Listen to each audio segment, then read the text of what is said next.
예배 드리는 게 참 익숙한데 예배를 예배답게 드리는 게 참 힘든 것 같아요. 찬양한다고 찬양이 아니고, 말씀이 들린다고 말씀을 듣는 게 아니고, 우리가 행위를 한다고 그 안에 하나님을 찬양하고 하나님을 예배하는 게 아니니까, 잠깐 이 시간 눈을 감고 하나님 만나러 왔다고, 하나님 찾아왔다고 먼저 조용히 하나님과 나 사이에 기도를 하는 시간 갖고 예배 안으로 들어가도록 하겠습니다.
우리 이 시간 먼저 기도로 예배 안에 들어갔으면 좋겠습니다.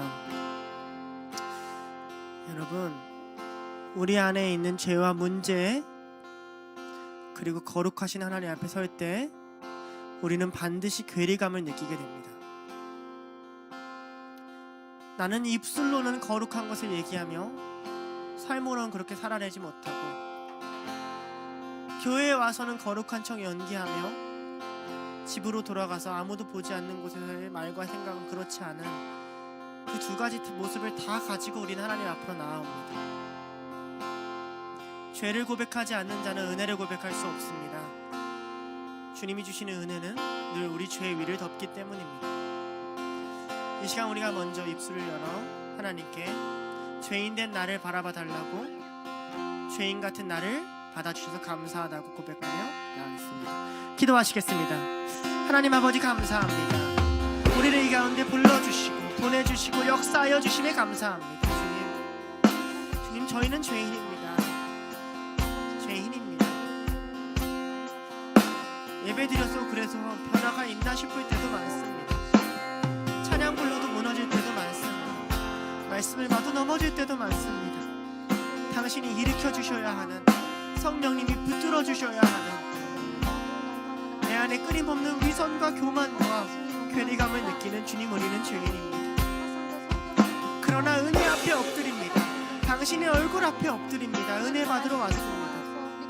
그냥 지혜로운 것을 깨닫기 위해서 온 것이 아니고, 그냥 훌륭한 이야기를 하기 위해서 온 것도 아니며, 주님의 은혜를 간구하여 왔습니다.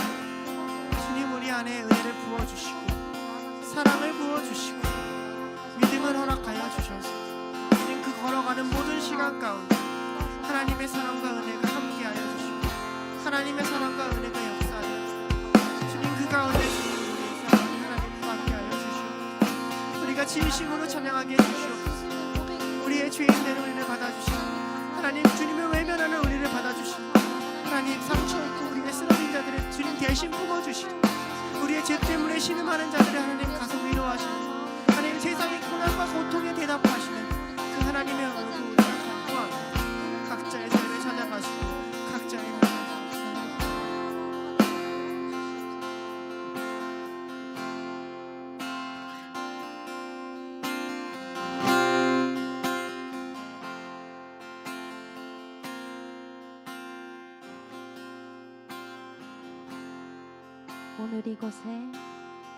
오늘 이곳에 계신 성령님, 우리에게 말씀하시고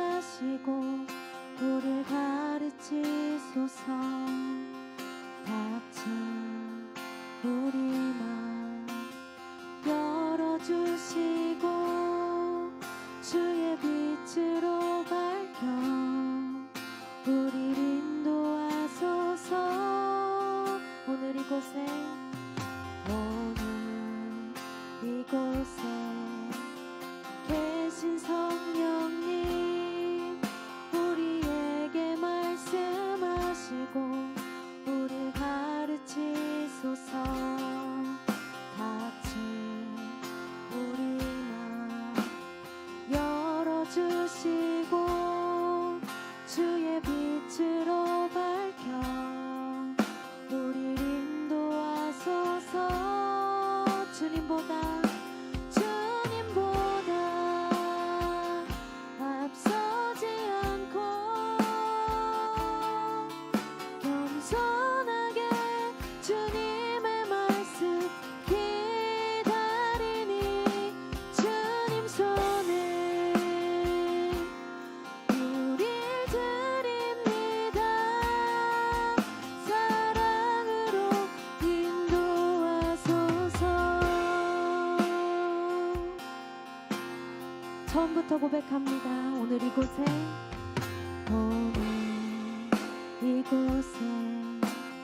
계신 성령님 우리에게 말씀하시고 우리 가르치소서.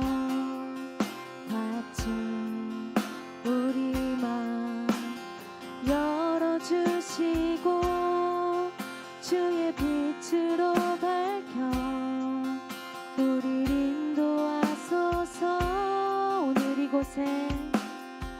오늘 이곳에 계신 성령님 우리에게 말씀하시고 우리 가르치소서.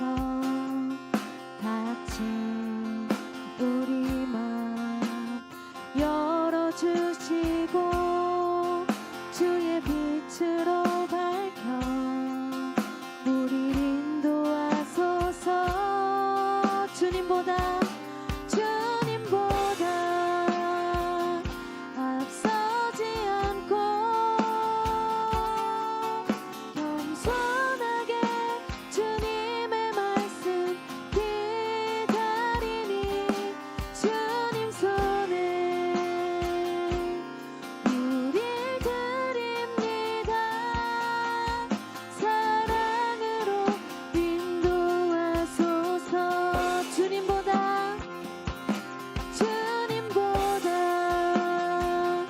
앞서지 않고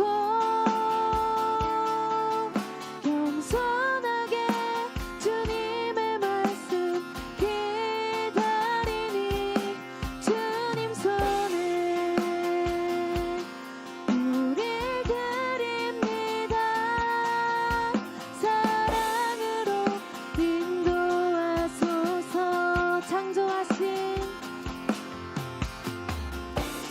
창조하신 모습 잃은 우리를 예수님답게 빚으소서. 창조하신 모습 잃은 우리를 예수님답게 빚으소서.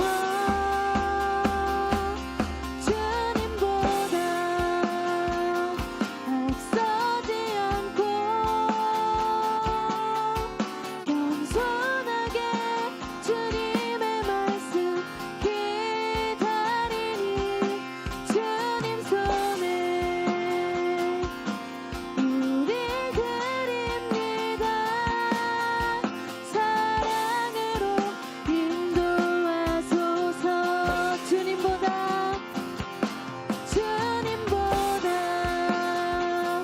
앞서지 않고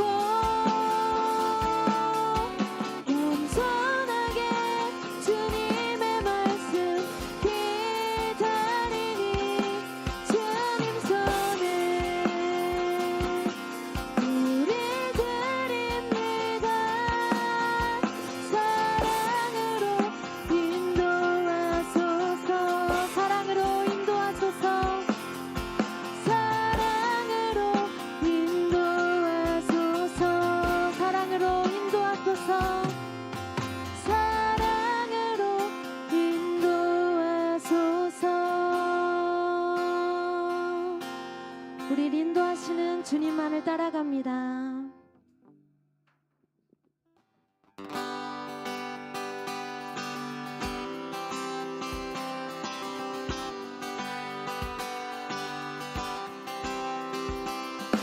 누구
정결한 마음 주시옵소서.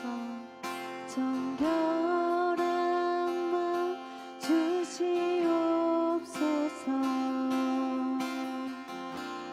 오 주님, 정직한 영을 새롭게 하소서. 정결한 마음,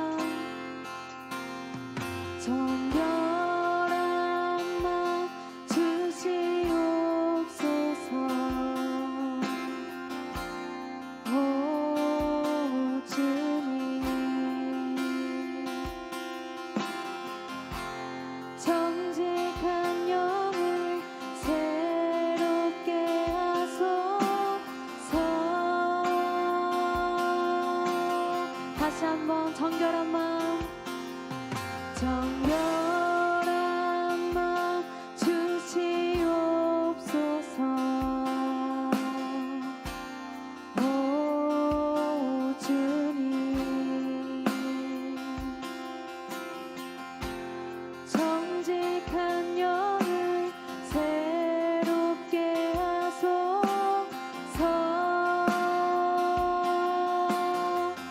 나를 주님 앞에서 멀리하지 마시고 주의 성령을 거두지 마옵소서.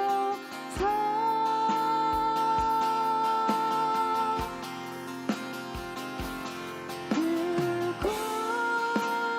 구원의 기쁨 다시 회복시키시고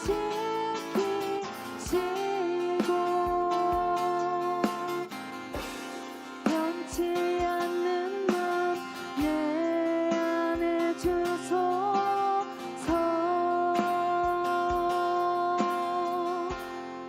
정결한 마음, 정결한 마음 주시옵소서.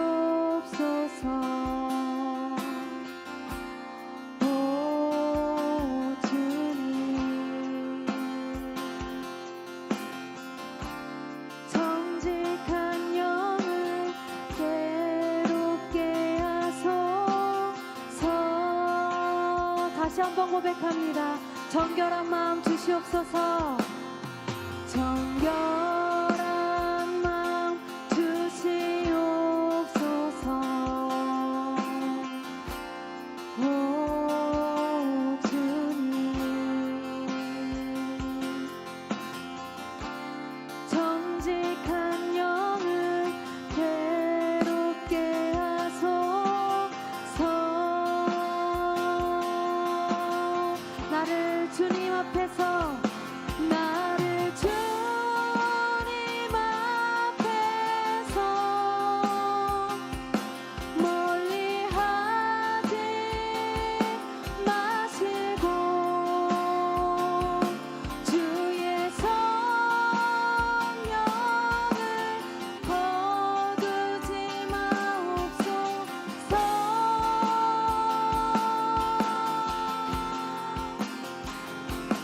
그 구원의 기쁨 다시 회복시키시고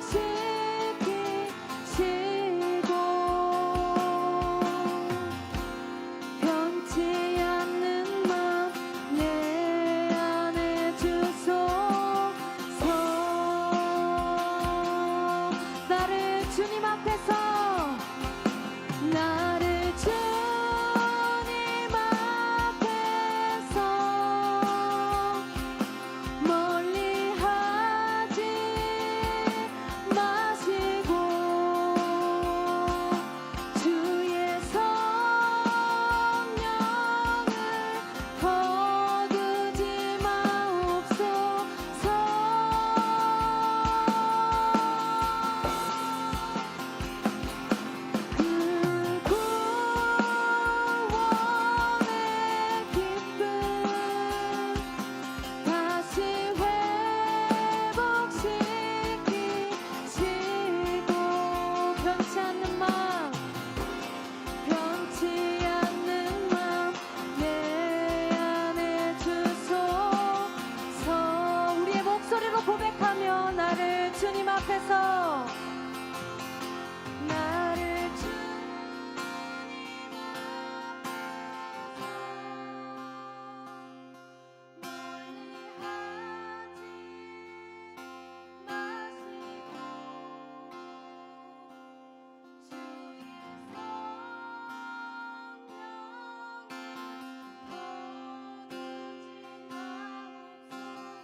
부족하지 않은 것은 예수 안에 오직 나는 부요함이라.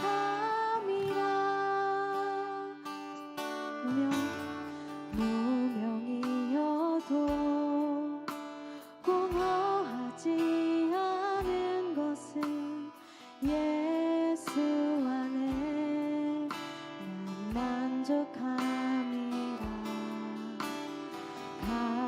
가난하여도 부족하지 않은 것은 예수 안에 오직 나는 부요함이라.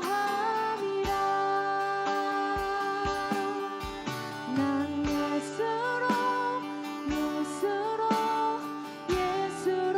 충만하네. 난 예수로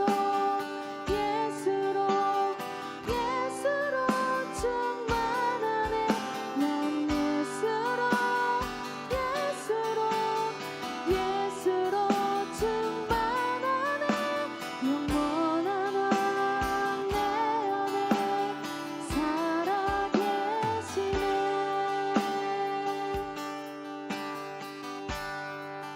고난 중에도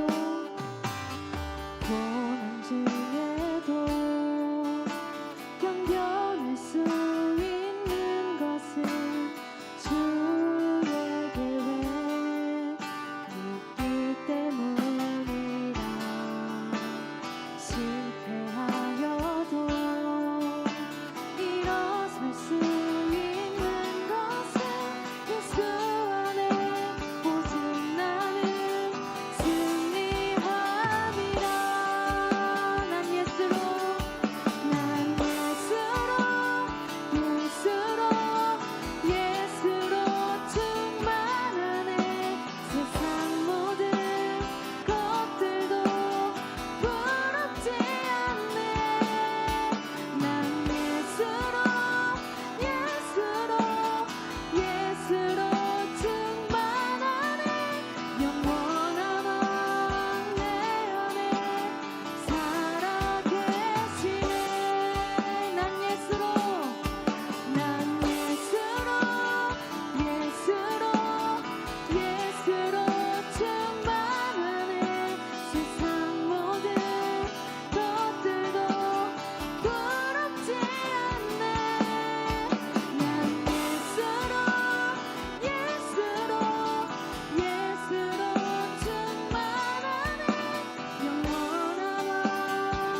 기도하겠습니다.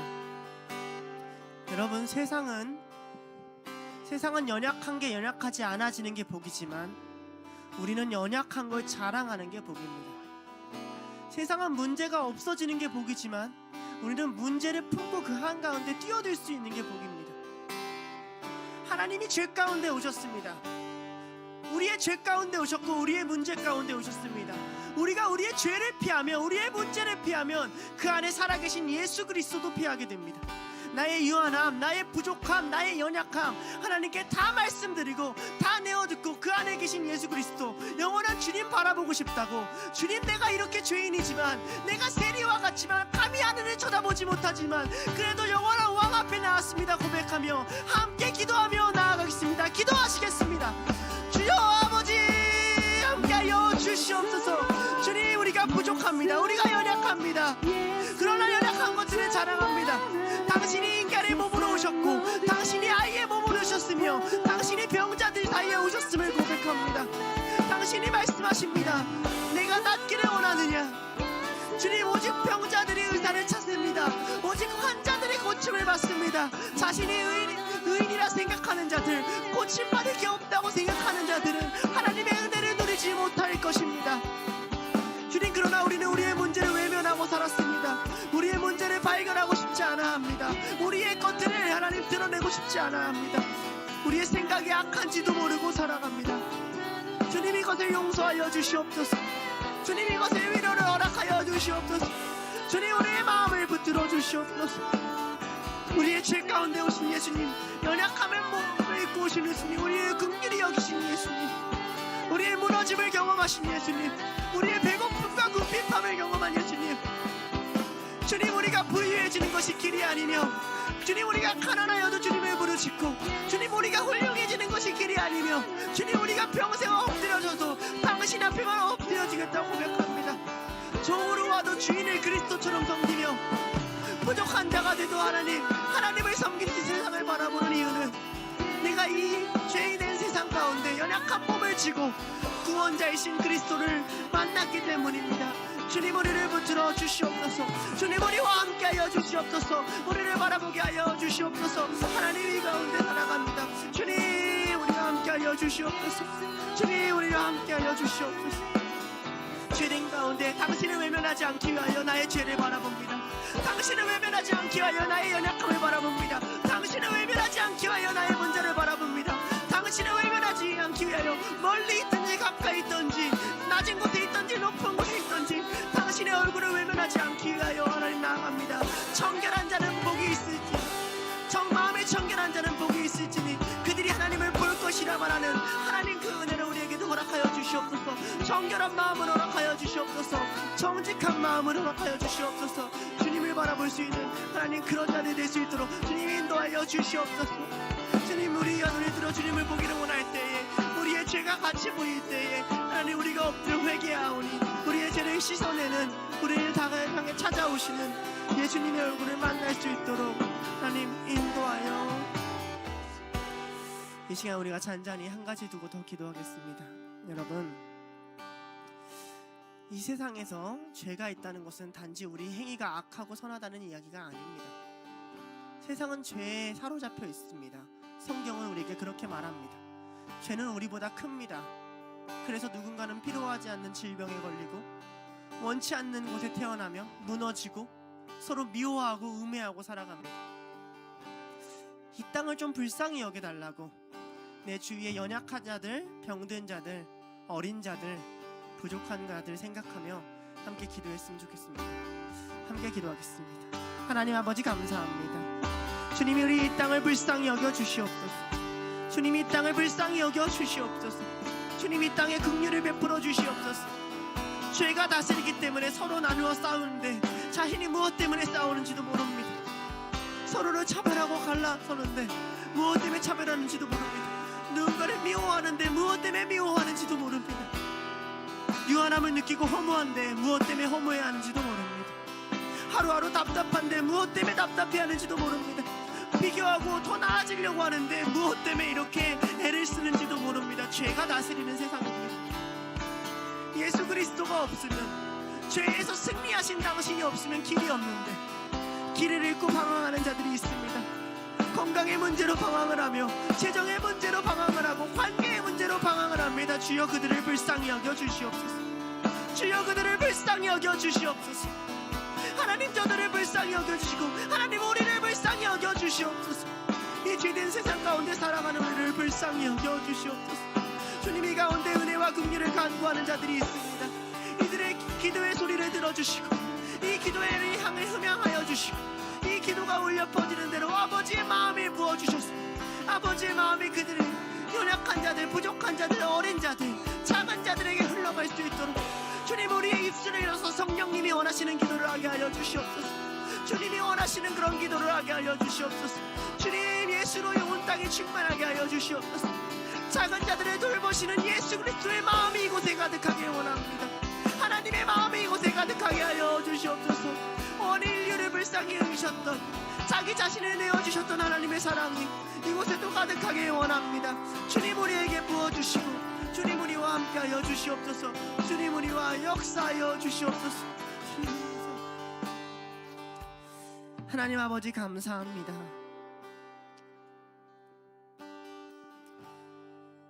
우리가 주님을 선택한 것이 아니라 주님이 우리를 선택하셨습니다. 우리가 연약할 때 너무 힘이 없어서 마음이 통하지 않아서 움직이지 못해서 그 가치를 알지 못해서 연약할 때에 예수 그리스도께서 우리를 선택하시려고 그 생명 내어주셨습니다.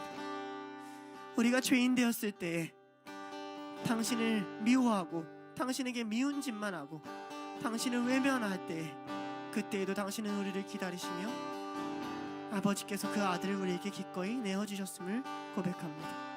주님 우리가 원수 되었을 때에 결국 하나님과 돌아설 때에도 우리를 다시 돌이키시기 위하여 하나님 이 땅에 찾아오시고 지금도 성령님께서 우리 안에 역사하고 계심을 믿습니다. 그리스도 예수의 사랑 안에서 무엇도 끊을 수 없음을 고백합니다. 그래서 우리가 예배합니다.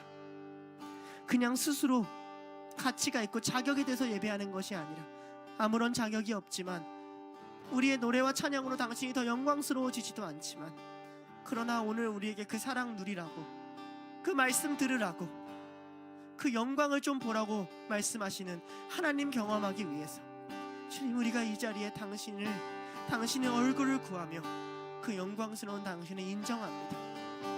우리의 마음이 엎드리오니 하나님 받아주시고 우리가 낮은 자리에서 주님을 찾으시니 가장 높은 보좌 위에서 이 낮은 우리를 사랑하여 주시는 예수 그리스도의 마음 허락하여 주시옵소서.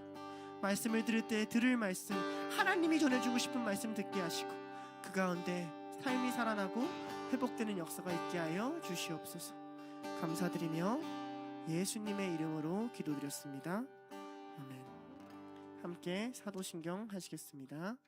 전능하사 천지를 만드신 하나님 아버지를 내가 믿사오며 외아들 우리 주 예수 그리스도를 믿사오니 이는 성령으로 잉태하사 본디오 빌라도에게 고난을 받으사 십자가에 못 박혀 죽으시고 장사한 지 사흘 만에 죽은 자 가운데서 다시 살아나시며 하늘에 오르사 전능하신 하나님 우편에 앉아 계시다가 저리로서 산자와 죽은 자를 심판하러 오시리라. 성령을 믿사오며 거룩한 공예와 성도가 서로 교통하는 것과 죄를 사하여 주시는 것과 몸이 다시 사는 것과 영원히 사는 것을 믿사옵나이다. 아멘.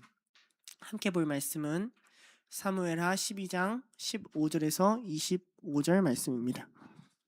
사무엘하 12장 15절에서 25절 말씀입니다.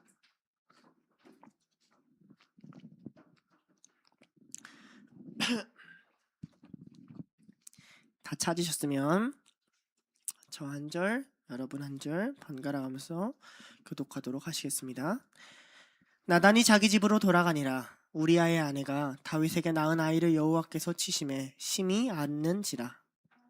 그 아이를 위하여 하나님께 간구하되 다윗이 금식하고 들어가서 밤새 땅에 엎드렸으니 그 집에 늙은 자들이 그 곁에 서서 다윗을 땅에서 일으키려 하되 왕이 듣지 아니하고 그들과 더불어 먹지도 아니하더라. 이내 만에 그 아이가 죽으니라. 신하들이 아이가 아이를 들하니 이는 그들이 말하기를 아이가 살았을 때 우리가 말할 왕이 듣지 아니하니 어떻게 이것을 다윗이 그의 신하들이 서로 수군거리는 것을 보고 그 아이가 죽은 줄을 다윗이 깨닫고 그 신하들에게 묻되 아이가 죽었느냐 하니 대답하되 죽었나이다 하는지라. 씻고 기름을 바르고 의복을 갈아입고 여호와의 전에 들어가 경배하고 왕궁으로 돌아와 명령하여 그 앞에 차리게 하고 먹은지라. 그의 신하들이 그에게 이르되 아이가 살았을 때에는 그를 위하여 금식하고 우시더니 죽은 후에는 일어나서 잡수시니 이 일이 어찌 됨이니까 하니 이르되 아이가 살았을 때 내가 온 곳은 혹시요 불쌍히 여기사 아이를 살려주실지 누가 알까 생각하고 지금은 죽었으니 내가 어찌 금식하랴 내가 다시 돌아오게 할 수 있느냐 나는 그에게로 가려니와 그는 내게로 돌아오지 아니하리라 하니라. 그의 아내 바스바를 위로하고 들어가 동침하니 그의 아들의 남의 그의 이름을 솔로몬이라 하니라. 여호와께서 그를 함께 읽겠습니다. 선지자 나단을 보내 그의 이름을 여디디아라 하시니 이는 여호와께서 사랑하셨기 때문이더라. 아멘. 오늘 말씀 제목은요 천국의 계단입니다. 그 헬스장에 가면 있더라고요. 나는 안 해봤어요. 제일 힘들다고 하던데요. 제일 힘든가요? 해본 사람들? 힘들어요? 예, 천국의 계단 아시죠? 무릎 관절이 다 나간다는 그 천국의 계단이요. 신앙생활에도 이런 천국의 계단 같은 게 있습니다. 너무너무 힘들고 고된 게 있습니다. 우리가 기도를 할 때 가장 어려운 지점이 있습니다. 죄를 마주하는 순간이 그래요. 그 전에 잠깐 기도가 뭔지를 짧게 정리하고 갑시다. 기도는 우리가 원하는 것을 신의 힘을 빌려 이루는 게 아닙니다. 그렇죠? 우리의 뜻을 하나님의 뜻에 맞추는 거예요. 하나님 내가 이걸 원하니 와서 도와주세요가 아니라 하나님 내가 하나님 원하는 것을 하게 해주세요 입니다. 근데 하나님께 맞춘다고 할 때는 어떤 전제가 있냐면 우리는 맞춰져 있다 안 맞춰져 있다? 안 맞춰져 있다는 거예요. 자, 그러면 하나님이 계시고 벗어난 그 사이에 뭐가 있을까요? 표적을 벗어난 만큼 죄가 있죠. 그런데 이 죄가 있는 이 부분이 우리가 기도할 때 대다수 숨겨져 있어요. 하나님이 진짜로 우리를 팍 찌르지 않는 이상 우리는 이 죄를 답답함이라는 감정이라든지 허무함이라는 감정이라든지 우울함 등 모르겠음, 무지함 등으로 가려져 있어요. 그게 끄집어내지지 않으면 사실 온전한 기도가 시작되기가 굉장히 어렵습니다. 하나님은 우리의 죄를 보시고 말씀하시고 고치시길 원하는데 우린 자꾸 우리의 죄를 덮어놓고 그 위에 서서 마치 나는 오늘 예배를 드린 사람인 양, 마치 나는 하나님께 요구할 수 있는 사람인 것처럼, 마치 나는 원망할 자격이 있는 사람인 것처럼 얘기를 한단 말이죠. 그래서 어떻게 되죠? 사람은 이렇게 돼요. 자기가 잘하는 일, 자기가 익숙한 일에 있으면 쉽게 정죄하게 됩니다. 그렇죠? 왜 이렇게 말을 못해? 왜 저렇게 말을 못해? 라고 말하는 사람은 본인이 그 정도 말을 하니까 그래요. 저기서 저걸 딱 정리하면 됐잖아. 본인이 정리를 하니까 그래요. 반대로 문제가 일어난 일, 죄가 드러나는 일은 어떻게 해요? 나와 타인을 합리화합니다. 그럴 수 있어. 그럴 수 있지.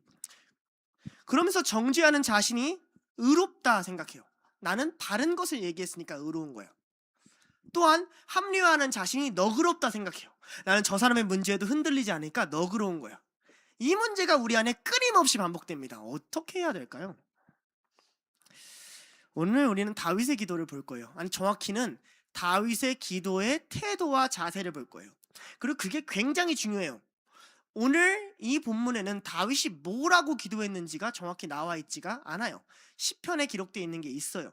그러나 오늘 본문에는 다윗이 눈을 감으면서 어떤 것을 기도했는지 명확하게 기도문이 나와 있지 않아요.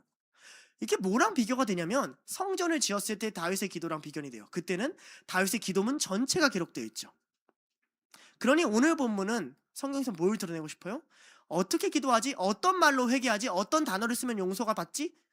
사과문에는 이런 절차가 있어야지가 아니라 사과하는 사람은 이런 태도가 있어야지. 기도하는 사람은 이런 자세가 있어야지. 죄인은 적어도 이런 태도와 자세를 갖고 기도해야지를 보라는 게 오늘 본문의 핵심이에요.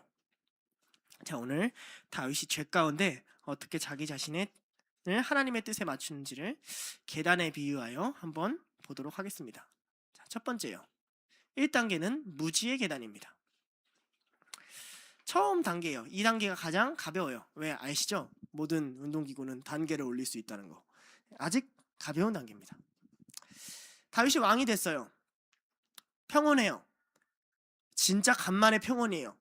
그 전까지 다윗 어떻게 살았죠? 어렸을 때 부모님한테 핍박받고 저기 시골에서 양치고 올라와서 골리앗 좀 잡은 줄 알았더니 왕이 갑자기 막 지랄해서 창 던지고 10년 동안 도망다녀서 돌아왔더니 막 나라 쪼개지고 사람들 원망하고 막 비판하고 그리고 막 그 전까지 다 전쟁하고 돌아다니고 비로소 하나님이 평화를 주셨어요. 그리고 돌아다녀요. 그런데 다윗의 문제가 어디서 출발하냐면 하나님의 교회가 전쟁하고 있는데 자신이 거기에 같이 가지 않은 것으로 출발해요. 우리의 문제가 어디서 출발하냐면 우리가 평온하고 좋을 때에 하나님이 거기 계신데 하나님이 지금도 일하고 계신데 나는 그렇게 일하지 않을 때 출발해요. 우리가 급할 때, 우리가 필요할 때, 내가 지금 돌이키면 안 되겠다라고 절실히 느낄 때는 그때는 열심히 한단 말이죠. 근데 마음도 평온하고 환경도 평온하고 사실 신앙도 그렇게 나쁘지 않았어요, 다윗이. 그러니까 이거 우리가 한번 봅시다. 신앙은 이렇게 무조건 점진적으로 올라가는 건가요? 아니에요. 사실 이렇게 올라간다고 할지언도 어느 순간 우리가 하나님을 놓치면 떨어지는 만큼 더 깊이 높이가 높기 때문에 더 괴로워요. 더 크게 다쳐요. 한 발 물러섰어요. 자, 여기까지만 해도 그게 죄다라고 말할 수는 없어요. 근데 물러서니까 뭐가 보이죠? 하나님과 내 사이에 공간이 생기니까 주위의 것들이 들어오기 시작해요. 어라? 저기 예쁜 여인이 있네? 보통 옥상에서 많이 목욕을 했기 때문에 옷을 벗고 목욕하는 걸 봤을 겁니다. 쟤 누구냐? 자기 신하의 아내래요. 자, 여기서 멈춰야죠. 아, 그래. 뭐 하다가 왕궁이 높으니까 볼 수 있어. 볼 수 있어. 뭐 어떻게 남자하고 눈이 달렸는데. 예쁠 수 있어. 거기까지 할 수 있어. 그쵸?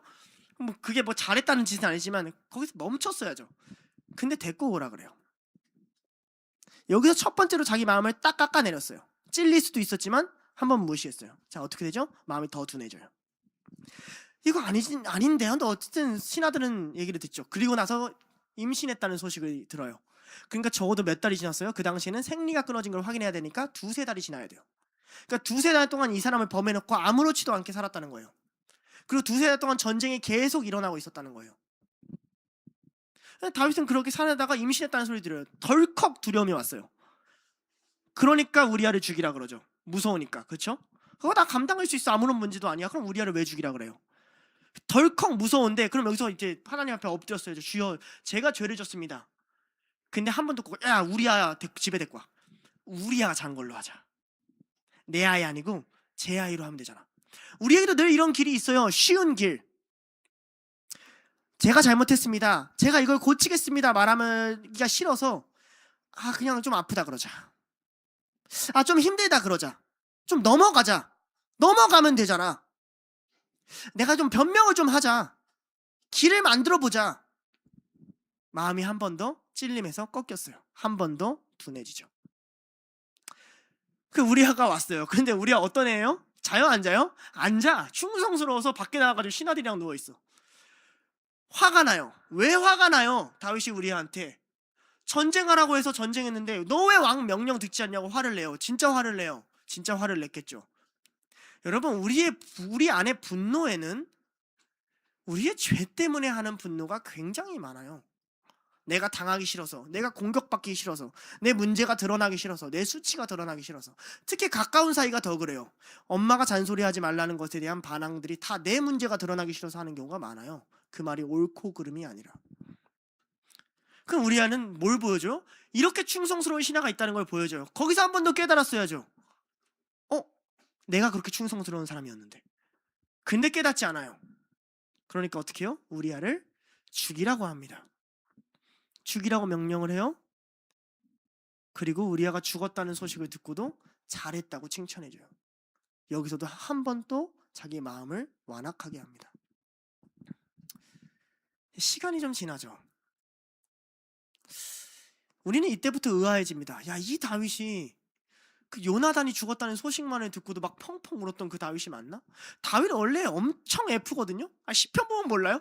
그냥 쌉 F잖아요. 그냥 다 엄청 공감도 잘하고 막 엄청 그런 사람이거든요. 근데 이 사람도요, 이런 사람도요, 자기가 죄가 드러나고 하나씩 마음을 꺾기 시작하니까 이렇게 완악해져요. 그리고 나서 그 다음 장에 아이를 낳고 나단 선지자가 비유를 통해서 다윗 왕을 책망하는 장면이 나옵니다. 두 부자가 있는데 이 부자가 가난한 자의 양을 빼앗았으니 이 사람은 어떻게 할까? 다윗이 이런 악한 자를 받는다. 죽어라. 그것이 당신입니다. 이렇게 얘기한단 말이죠. 자, 근데 봐요. 아이를 낳았어요. 자, 임신이 했다는 사실을 깨닫고 나서 우리아를 바로 불러서 우리아가 죽고 아이를 낳았어요. 얼마 정도 시간이 지났어요? 대충 한 8개월? 9개월? 하나님이 놔둔 거예요. 완악하게 살아. 마음 굳게 살아. 다윗이 스스로 못 돌아오는 거예요. 내 옆에는 내가 죽인 신하의 아내가 있고 그 배가 불러옴에도 어쩔 수 없다는 식으로 삶을 살아가고 있는 거예요. 그 삶에 치여서. 나단이 그 얘기를 합니다. 왜 그랬냐고요. 여러분, 깨닫지 못하면 돌이킬 수가 없어요. 그렇죠? 뭐가 문제인지를 알지 못하면 하나님 앞에 올바로 설 수가 없어요. 둘로스에 와서 상담을 하면서 부딪히면서 경험하는 것이 이게 있습니다. 자기가 뭐가 문제인지 모르는 사람은 뭘 노력하는지도 몰라요. 하나님의 사랑 앞에 서고 싶다고 얘기하지만 그 전에 우리가 먼저 서야 되는 건 자기 죄 앞에 서야 된단 말이죠. 내가 뭐가 문제구나. 내가 이게 문제구나. 하나님이 이걸 고치라고 하시는구나. 이게 지금 내 안에서 심각한 문제를 만들고 있구나를 내가 알지 못하면 그럼 돌이키질 못해요. 주변의 만류에도 듣지 못해요. 이게 하나님 앞에서 옳지 않은 일이라고 말해도 듣지 못합니다. 아이가 태어났다는 두려움 가운데서 듣지 못해요. 내 삶이 두려워지고 허무해지고 주변에서 이게 옳은 길이다 말해도 듣지 못해요. 내 죄를 찌르고 있는 걸 분별하지 못해요. 그러지 못해요. 그저 흘러가면 되지 않을까. 예, 근데 여러분 아셔야 됩니다. 이 시간이 겉으로는 다윗한테 가장 평온한 시간이었다는 거. 이 시간이 다윗의 인생 가운데 가장 겉으로는 문제가 없는 시간이었다는 거. 그래서 그에게 더 두려웠을 거예요. 더 완악하기 쉬울 테니까. 사람이 죄인인 것을 아무리 말해도 복음이 안 전달되는 이유는 대다수 자기가 죄인인 걸 깨닫지 못하기 때문에 그렇습니다. 한 사람의 비유로 들어드릴게요. 홀로코스트가 터졌을 때 그 나치 무리 중에 주범들이 있잖아요. 약간 잡범들이 있고 주범들이 있고, 그 주범들 중에 한 사람이 아르헨티나로 도망을 가요. 여기만 말해도 아는 사람은 아실 텐데, 이 사람이 도망갔다가 잡혀요. 이 사람이 뭐 한 사람이냐면 이 사람이 이 유대인 포로 수용의 총책임자예요. 그래가지고 포로들이 점점점 유대인들이 많이 오니까 이 게토화된 지역을 효과적으로 어떻게 하면 빨리 사람을 죽일 수 있는지를 계산하고 열차 이동하는데 가스실 같은 것도 다 이 사람 머리에서 나온 사람이에요.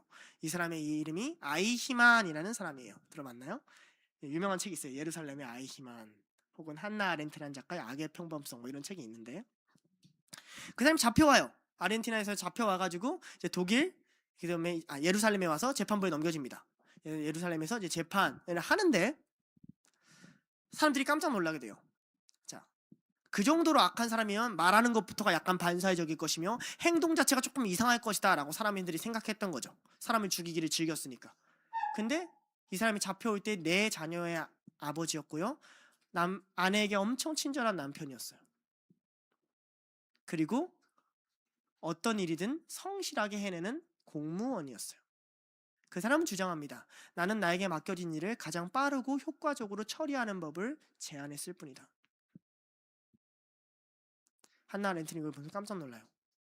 어떤 성격이 뒤틀린 사람이 악인이 아니구나.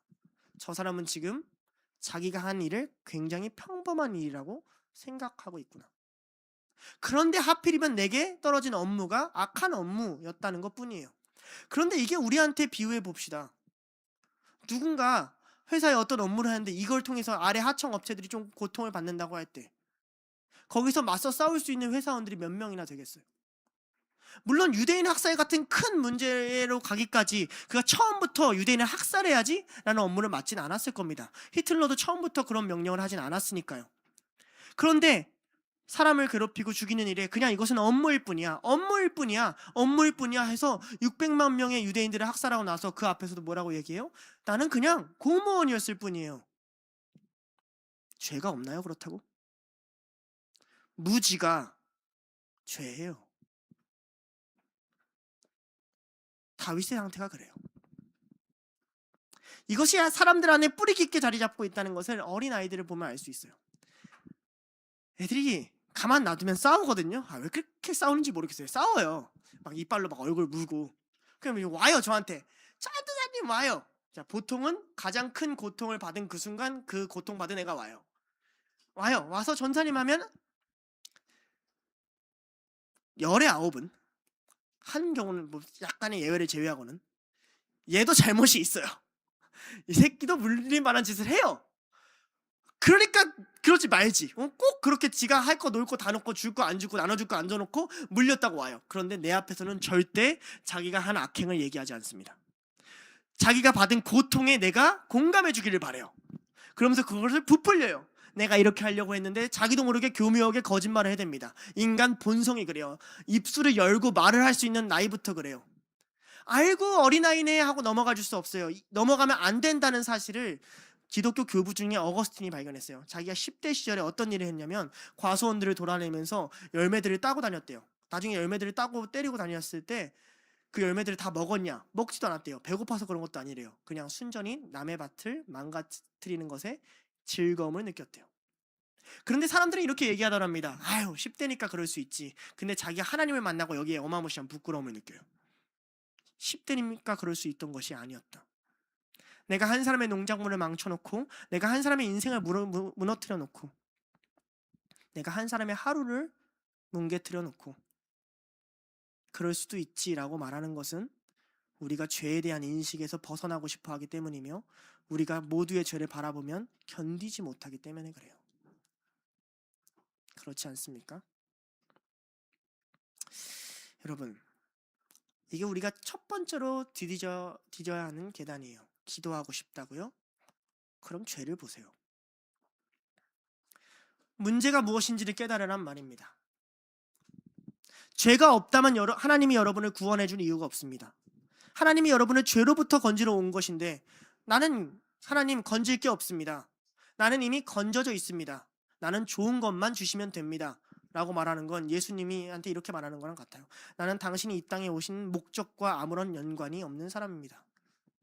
라고 말하는 것과 같죠. 우리 인간관계 안에서 늘 그렇습니다. 부부 사이에도 그렇고 친구 사이에도 그렇고 가족관계 사이에도 그래요.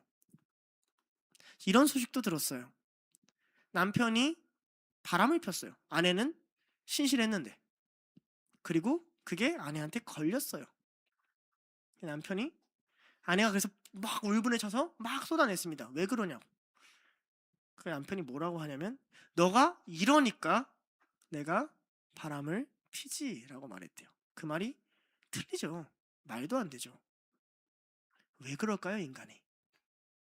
여러분, 이게 지금 극단적인 사례지만 이것을 낮추면 우리 말싸움의 모든 원인이 여기 있지 않습니까? 누군가 속상했다고, 너가 이래서 내가 좀 억울했다고 말했대. 아니, 내가 그러려고 그런 게 아니라. 이게 입술에서 먼저 나오지 않습니까? 너도 그럼 얼마나 잘했어. 이런 얘기가 나오지 않습니까? 예, 우리는 자기 죄를 마주하는 걸 극도로 싫어하는 존재들이에요. 누군가 나의 죄를 말해주면 그걸 받아들이고, 그렇지, 나는 죄인이었지, 나는 은혜로 사는 존재였지, 그렇지, 나는 내 옆 사람을 언제든 망가뜨릴 수 있는 존재였지, 하나님이 나를 살려주지 않으면 안 됐지라는 인식을 끊임없이 놓치는 존재예요. 그러니까 우리가 기도할 때 형식적으로 되는 것은 진짜 하나님이 우리랑 대화하고 싶으신 그 깊이 안에서 대화하지 못하기 때문에 그래요. 너가 그렇게 나오니까 내가 바람을 폈지라 말할 때 그 말이 얼마나 그 자신을 부끄럽게 만듭니까? 얼마나 그 자신을 하찮게 만듭니까? 우리가 하나님 앞에 하는 무수히 많은 기도들, 하나님 이렇게 하면 나 당신 원망할 것 같습니다, 하나님 왜 나한테 일하지 않습니까? 하는 수많은 기도들, 자신이 부끄러운 존재인지 알았더라면, 마치 멀리 서서 감히 하늘을 쳐다보지 못하는 세리의 부끄러움을 알았더라면 그런 기도가 나오지 않았겠죠. 그래서 스바냐 선지자는 이스라엘 백성에게 이렇게 말합니다. 스바냐 2장 1절에서 3절에 이렇게 기록되어 있습니다. 수치를 모르는 백성아 모일지어다 모일지어다. 명령이 시행되어 날이 겨같이 지나가기 전, 여호와의 진노가 너희에게 내리기 전, 여호와의 분노의 날이 너희에게 이르기 전에 그리할지어다. 여호와의 규례를 지키는 세상의 모든 겸손한 자들아, 너희는 여호와를 찾으며 공의와 겸손을 구하라. 너희가 혹시 여호와의 분노의 날에 숨김을 얻으리라. 도망치는 자는 기도할 수 없습니다. 이게 그들의 형벌입니다. 자신의 죄로부터 멀어진 자의 형벌은 하나님의 얼굴을 찾을 수 없다는 것입니다. 이게 하나님이 죄를 미워하는 이유입니다. 죄를 지면 자꾸 인간의 본성이 하나님으로부터 멀어지려 그러니까요. 죄로부터 안 가까워지려 그러니까요. 죄를 마주하고 나와야 되는데 그게 싫으니까요. 그러니까 속죄제든 속건제든 그렇게 자꾸 피를 뿌리고 각을 뜨고 양을 죽이고 그걸 계속 마주하게 하는 이유는 성경이 레위기부터 계시록까지 십자가 사건까지 야 니네가 이걸 봐야 돼. 니네 죄가 이런 거라니까?를 마주하게 하는 하나님의 역사예요. 이게 우리가 지나가야 되는 첫 번째 계단입니다. 여기 지나가지 않으면 이 뒤에 있는 모든 계단은 갈 수가 없어요. 가장 낮은 단계요. 내 죄를 내가 똑바로 직면하고 나의 곤고함을 똑바로 마주하는 것. 오호라 나는 곤고한 자로다 고백하는 것. 근데 이게 첫 번째 계단, 정말 천국의 계단은 힘든 운동인 것 같아요. 그렇죠? 두 번째 계단입니다. 대가의 계단이에요. 나단 선지자가 찾아와요. 다윗에게 말을 합니다. 그리고 비유를 통해서 다윗이 죄를 마주하게 해요. 근데 나단이 굉장히 살벌한 말을 해요. 사무엘하 12장 10절에서 12절에 이렇게 얘기해요. 네, 좋아요. 이제 너가 나를 업신여기고 햇사람 우리아의 아내를 빼앗아 내 아내로 삼았은즉 첫 번째, 칼이 내 집에서 영원토록 떠나지 아니하리라 하셨고, 여호와께서 또 이와 같이 이르기를 보라 내가 너와 내 집에 재앙을 일으키고 내가 내 눈앞에서 너의 아내를 빼앗아 너의 이웃들에게 주리니 그 사람들이 내 아내와 더불어 백주에 동침하리라. 다음 절 넘기세요. 너는 은밀히 행하였으나 나는 온 이스라엘 백성 앞에서 백주의 일을 행하리라 하셨나이다 하나. 칼이 영원토록 떠나지 않습니다. 예, 실제로 이 일이 일어납니다. 솔로몬이 왕이 되기까지 그 자식들이 서로를 죽이고를 반복합니다. 첫 번째 아들인 첫 번째 아들은 자신의 딸을 겁탈하였고요. 그 셋째 아들, 가장 믿었던 아들은 그 첫 번째 아들 및 비롯한 다른 왕자들을 쳐 죽였고요. 그리고 자신의 부하가 자신의 아들을 죽이는 걸 경험하고요. 자기가 죽을 때가 되니까 자기 아들이 반란을 일으켜서 자기 막내 아들이랑 싸우다가 죽습니다. 칼이 그 집안을 떠나지 않죠. 그리고 또 어떻습니까? 하나님은 우리의 본성을 정확히 알고 계세요. 죄를 은밀히 행하고 싶은, 어둠 속에 거하고 싶은, 우리의 문제를 드러내기 싫은. 그래서 뭐라고 얘기해요? 너는 은밀히 행했지? 난 대놓고 너희한테 수치를 줄 거야. 네 문제를 끄집어낼 거야. 여러분이 하는 행동들, 여러분이 하는 생각들, 여러분이 하는 것들을 다 이렇게 AI가 다 글로 쓴다고 해봅시다. 그리고 그게 스크린에 나와요. 24시간 생중계. 그래서 심심하면 찾아볼 수 있어. 예를 들면 오늘 미안해요, 영신이가 보였어요. 영신이가 지금 무슨 생각하나? 돼지국밥 먹고 싶다 생각하네. 영신이가 지금 저 사람 욕했네. 쭉 나와. 영신이가 지금 이런 거 보내, 저런 거 보내, 다 나와. 살 수 있겠습니까? 알아요, 하나님은 우리의 본성을. 근데 너 숨기려고 그랬지, 난 드러낼 거야, 이렇게 말해요. 그래서 실제로 어떻게 돼요? 압살롬이 왕궁을 차지했을 때 자기의 첩들을 사람들 앞에서 범해요.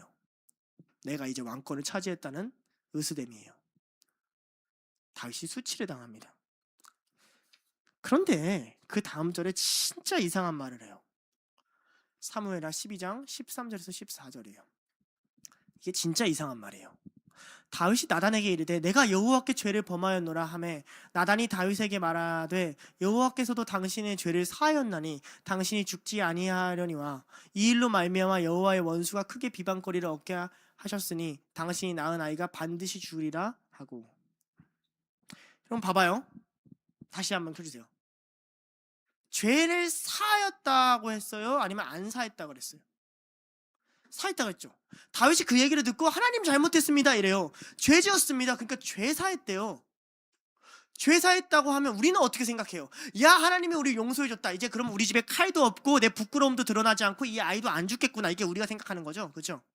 그러니까 우리 용서 구하잖아요. 죄책감이 들 때 이 모든 문제가 드러날까봐, 내가 한 것의 결과를 경험하기 싫어서, 내가 한 이 죄가 실제로 뭔가를 망가뜨리는 걸 보기가 싫어서, 그러기 싫으니까 이걸 안 보면 내가 용서받아야지. 용서받으면 아무런 문제도 안 일어나겠지. 이게 밀양이에요. 영화 밀양. 성폭행범이 아들을 죽인 살인범이 감옥에 갔더니 예수님 믿어가지고, 아, 나 이제 예수님 믿어서 괜찮다고, 예수님 나 용서했다고 말하는 애하고 여자 주인공이 미쳐 돌아가는 이야기. 아니요. 하나님은 분명 다윗의 죄를 사했어요. 그래서 뭐라고 얘기해요? 다윗을 죽이지 않겠대요. 너의 생명을 보존시키겠대요. 그런데 놀라운 일이 일어나요. 생명을 보존되면 어떻게 돼요? 집안에 끊임없는 칼을 봐야 되고, 첫째 아들이 자기의 딸을 범하는 걸 봐야 되고, 아들들이 반역하는 걸 봐야 되며, 아들이 자기의 아내를 자기를 수치 입히는 걸 봐야 되고, 자기 아이가 죽어가는 걸 봐야 돼요. 용서함 받았는데. 하나님은 분명 약속했어요. 다윗이랑 널 버리지 않겠다고, 사울처럼 내던지지 않겠다고, 너에게 영원한 나라를 주겠다고, 네 아들이 범죄할지언정 내가 인생의 채찍으로 너희를 징계하면서라도 너희를 가르치겠다고. 다윗은 죄사함의 증거로 죽지 않습니다. 다만 죽음보다 더 괴로운 것을 보아야 해요. 나 대신 무언가가 죽어가는 걸 반드시 보아야만 해요. 다윗이 누군가의 아내를 빼앗기 때문에 너도 그 아내를 빼앗긴 경험을 해주겠다고 합니다. 여러분, 하나님이 왜 이런 일을 하시냐면 그게 다윗이 온전히 죄를 마주하는 것이기 때문에 그래요. 자기 아내는 아무것도 뺏기지 않은 채, 자기는 아무것도 손해보지 않은 채, 아무 일도 일어나지 않은 채 그냥 하나님이 그렇게 할 거야 라는 그 말만 듣는다고 그걸 제대로 경험하지 않아요. 우리도 그래요. 우리가 당신은 왜 하나님을 무시하셨습니까? 왜 이번 주에 하나님이 당신을 생각하지 않고 사셨습니까? 이런 말을 들어도 마음이 동하지 않는 것은 우리가 그 경험을 안 해봐서 그래요. 여러분이 한번 경험해 보세요. 여러분이 가장 사랑하는 사람이 여러분을 무시하는 그것을, 여러분이 애타게 찾던 그것이 여러분에게 응답되지 않는 것을 여러분이 경험해 봐야 여러분이 여러분 죄를 알아요. 그렇잖아요. 하나님 사랑하십니까? 하나님이 우리를 위해 이렇게 하셨습니까? 여러분이 한번 경험해 보세요. 그 길을 걸어가 봐야 알아요. 이게 무슨 말이냐면요, 우리가 한 일이 얼마나 두려운 일인지, 죄가 얼마나 끔찍한 일인지 인식하게 하기 위해서 하나님은 용서는 하셔도 대가를 놔두십니다. 여러분, 이걸 깨달아야 돼요. 룻기를 보면 나오미가 모압까지 돌아갑니다. 그 모압에서 뿌리 깊게 굉장히 오랜 시간을 살아요. 나오미가 다시 돌아오기까지는 예루살렘과 모압까지의 거리, 광야길을 멀리 간 만큼 돌아와야 돼요. 그리고 멀리 떨어져 있었던 만큼 이 안에는 모든 기반이 다 무너져 있으니 더 오랜 시간 괴롭게 견뎌야만 해요. 그렇죠? 돌아간 지 한 달 만에 돌아왔으면 모든 집과 터전이 다시 있었겠죠. 다시 금방 집을 세울 수 있었겠죠. 하나님은 대가를 치르게 하십니다. 그렇다고 나오미가 버림받지 않았어요. 그렇다고 다윗이 버림받지 않았어요. 그러나 대가를 경험하게 하십니다. 그러니까 한번 돌아봅시다. 내가 하나님께 이렇게 하는 게 뭐 큰 잘못이라고? 네, 여러분 주변에 있는 모든 사람이 여러분이 하나님께 대하듯이 대하기를 기도할게요. 이제 좀 느낌이 와요? 죄가 뭔지, 문제가 뭔지. 내가 하나님께 이렇게 하는 게 뭐 큰 잘못이라고 말할 때는 우리가 뭐가 있냐면, 하나님이 사실 인격적인 존재라고 생각하지 않는 거예요. 우리가 눈앞에 있는 사람한테도 그렇게 하지 않거든요. 눈앞에 있는 사람한테도 조심하면서 말하거든요. 그 사람이 약속 잡다고 하면 그렇게 함부로 취소하지 않거든요. 취소하면 미안하다고 연락이라도 하거든요. 우리가 하나님한테 그렇게 하지 않는 것은 사실 우리가 하나님을 인격적으로 대하지 않는 거예요. 하나님이 인격을 가르쳐야 됩니다. 우리한테 인간을 만들어야 돼요. 성화시켜야 한단 말이에요. 그래서 뭐가 있어요? 대가가 있어요. 여러분, 우리 깨달아야 돼요. 대가를 피하기 위해서 구하는 용서는 회개가 아니에요. 대가를 받아들이려고 하는 용서가 회개예요. 회개라는 건 하나님의 관계가 내 인생의 중심이라는 거잖아요. 하나님께 돌이킨다는 거잖아요. 근데 사실은 문제를 해결하기 위해서 한다는 건 돌이킴이 아니에요. 우리 이거 아이들과 많이 얘기하면 느낍니다. 안 할게요. 그 말에서 우리가 드러나요. 다음 주에 또 하겠네. 진짜로 돌이키기 원하시는 하나님의 마음을 본다면 뭐예요? 안 할게요라는 말이 중요하지 않아요. 다윗은 어떻게 합니까? 이 얘기가 떨어지고 소식이 들려옵니다. 방금 태어난 그 핏덩이인 아이가 아프다고요. 다윗이 그 얘기를 듣고 아, 대가가 임했구나 라는 것을 깨닫자마자 바닥에 꼬꾸라져서 먹지도 않습니다. 16절에 밤새도록 기도했다고 하니까 최소한 첫째 날은 잠도 자지 않았어요. 그렇게 7일을 기도합니다. 한 번만 도와달라고요. 물론 7일이 아니라 얼마나 될지는 다윗은 알지 못했겠죠. 굶어야 된다면 계속 굶었겠죠. 이대로 내 생명이 필절한다면 필절하길 바랬겠죠. 다윗은 알고 있어요. 하나님이 대가를 치르게 할 때 내가 가져야 되는 자세와 태도를. 어떻게 이 대가를 피하지? 어떻게 이해가 낫지? 어떻게 이 문제를 해결하지? 이러지도 않았어요. 그냥 하나님 앞에 엎드립니다. 대가가 온다고 하니까 아 몰라 어차피 오겠지. 이것도 올바르게 용서를 구하는 자세가 아니죠. 그렇죠? 아 뭐 이런 거잖아요. 사람 때려놓고 야 벌금 얼마야? 1,000,000원? 야 줄게. 이게 어떻게 용서를 구하는 자세예요? 그렇죠? 대가 치러.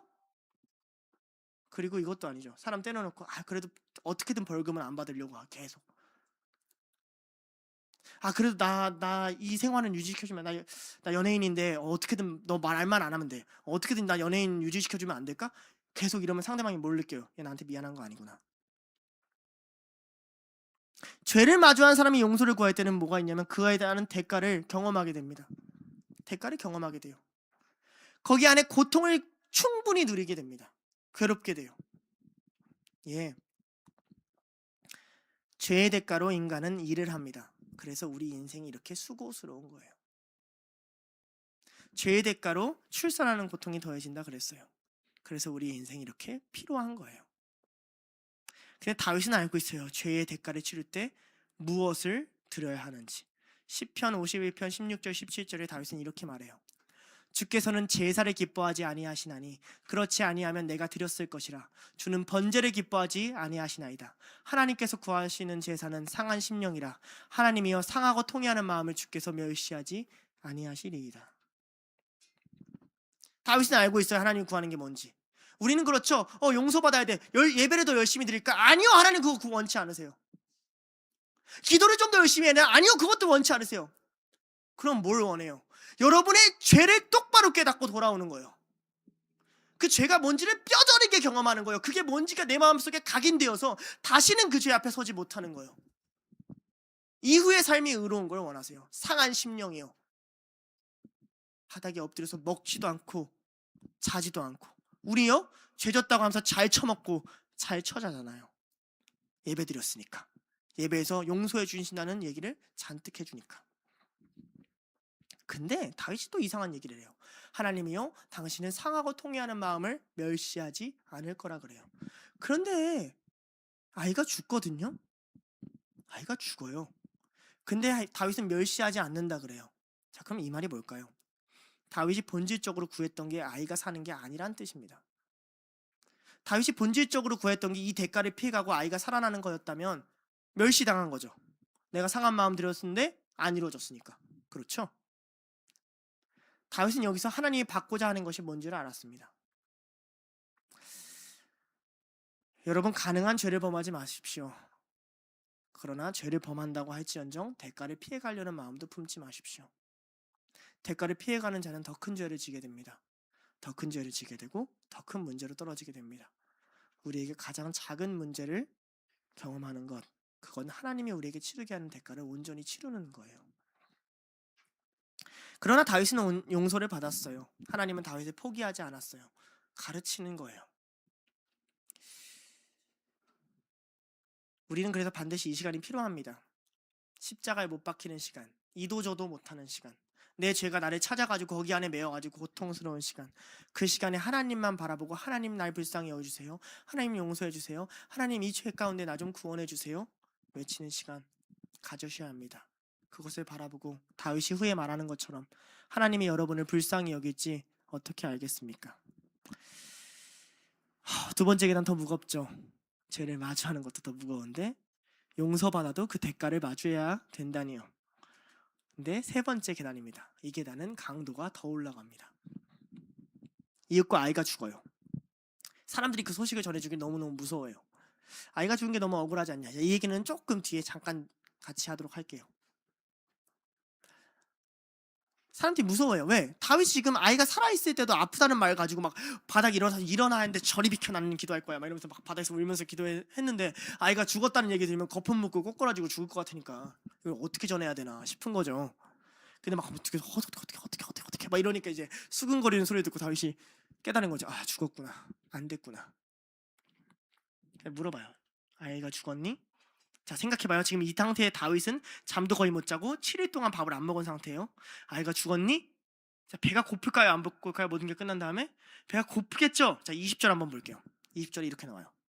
다윗이 땅에서 일어나 몸을 씻고 기름을 바르고 의복을 갈아입고 다윗이 가장 먼저 하는 행동, 여호와의 전에 들어가서 경배하고 왕국으로 돌아와 명령하여 음식을 그 앞에 차리게 하고 먹은지라.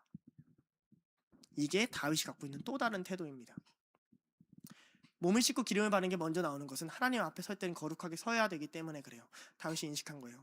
하나님이 선택하셨구나. 하나님이 아이를 죽인다는 것을 인정하셨구나. 하나님의 주권을 인정하고 신뢰하는 거예요. 주님이 택하셨구나. 그럼 내가 해야 될 일은 뭐지? 근데 하나님 분명 용서하신다 하셨단 말이에요. 그러니까 이 대가를 치르는 게 용서 안 하셨다는 의미가 아니라 용서할 거야 그러나 대가를 치를 거야. 이게 하나님의 말이었단 말이죠. 하나님 알겠습니다. 대가 치르겠습니다. 그러나 당신 나 용서한 줄 압니다. 이해하니까 어떻게 해요? 들어가서 하나님께 먼저 엎드리고 경배해요. 주님, 내가 주님 앞에 다시 나왔습니다. 다윗이 깨달은 거죠. 이 모든 문제가 어디서 시작되는지. 내가 하나님 앞에서 경배하지 않았구나. 내가 여호와 앞에서 온전히 살지 않았구나. 거기서부터 내가 바로 세운다.